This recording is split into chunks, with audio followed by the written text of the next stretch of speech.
Lo mzi uthe wanqonqa emva kokuba kuye kwabakho xambuliswano phakathi konyana walapha kunye nabafana bakulontombazana kancuma nayo. Kube ngumothuko omkhulu kwakufumaniseka ukuba kukho umzimba okumalangatye ngexesha abahlali kunye nezicimamlilo bezokuhlangula. Umhlobo kaMfi uNtobeko Marhwanqana uthi ubekho ngexesha kulwayo emini kodwa wothuka ekuseni akubona umzi uluthuthu. Ngexesha lemfika apha emini sihleli nje. Kuthe sisahleli kanjalo nje abekufika nje umfana nje oyedwa nje abeqonqozela ukuthi Arab embuza ukuthi hayibo kahle kahle opho siswami uta alright ucaca ukuthi akhona bemtshena nje ukuthi kusemfethu ndiyazifikela lapha mina ngihlala kwalapha mina ndihlalela le rents lena ndiyazifikela angimazi mina sister hayi kuyinyani kube yilonto nje lomchitha lona thini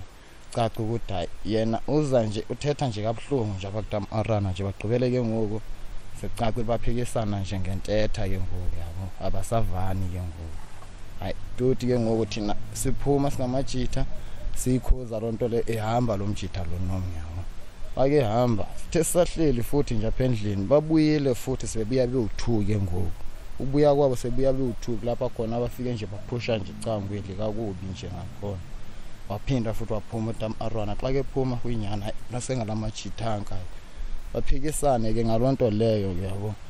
hayi uyinyani bekulapho ke ngoku xa sithi xa bephuma xa siphuma thina lamajitha bephuma the time bephuma ngegate besithi baphinde babuya ke ngoku sebegibisela utam aro ngamatshe ke ngoku apha emva kwendlu ke ngoku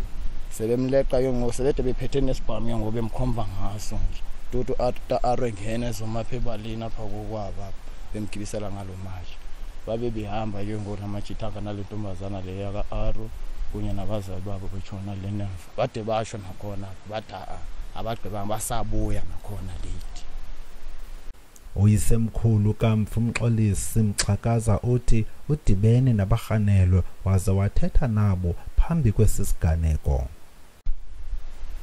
Into enzekile kufika abafana bakaNobhaca endibane nabo apha emva kwendlu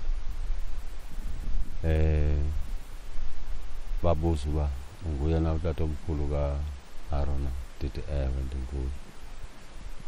basebethi bona bafuna aro uthathe wasiphe somewhere andazi ke bebephi no-aro no-asiphe lo bamthatha ke weza naye apha endlini so xa befika apha endlini uthi ufikile ke lo mnye umfana u-aro wamphika wangamazi babuya ke sebewu-2 xa bedibana nama wachaza ukuba ingxaki yakhe intoni uba ubefuna u-aro. Amarhe athi bebefuna udade wabo kanti umhlobo kaMfi uthi batshilo ukuba baza kubuya kwaye bebebonakala benomsindo.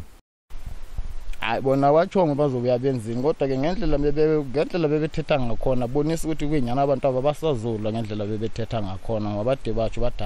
u-aro kahle kahle kumele bamdubule kahle kahle ngoba yena uzitshena ukuthi nguye kahle kahle uzokwazi ukuthi kuze aba bantu abakazixalela ukuthi ubathembile kahle kahle. Uyisemkhulu kaMfi uthi abazali bentombi udibene nabo endleleni waze wabeva befunga besithi baza kubuya. Kulapho ke ndive amazwi kayise esithi bazawutshisa lo mzi bazawubuya bahambile ke babuya nako ke umzi uthile. Uthi xa kunje akathandabuzi ukuba ngabo aba abenze esi senzo kanti abarhanelwa baye bafakwa imibuzo emapoliseni kamuva bakhululwa. So ke ndinenkolelo uba ke ngaba ayikho futhi akekho omnye umuntu engamcingela ngaphandle kwabo. Awunafika apha bafike bafuna umfana bathi sebemdubulile ngaphandle kubonakala ukuthi ulinyazelwe pha ngaphandle dutyuliwe or whatever but urhuqiwe ke ngoku wafakwa endlini watshiswa indlu.